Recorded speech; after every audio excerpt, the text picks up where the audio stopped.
सैया के बोलौनी ससुरारी आवत रहन चढ़ी के दहेज दिहल गाड़ी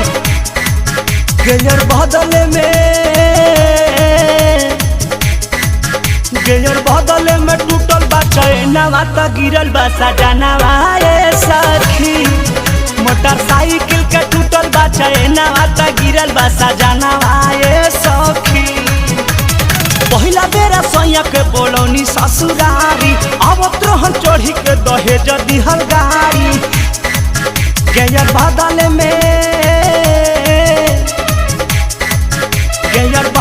में टूटल बा चैनवा त गिरल बा सजनवा ए सखी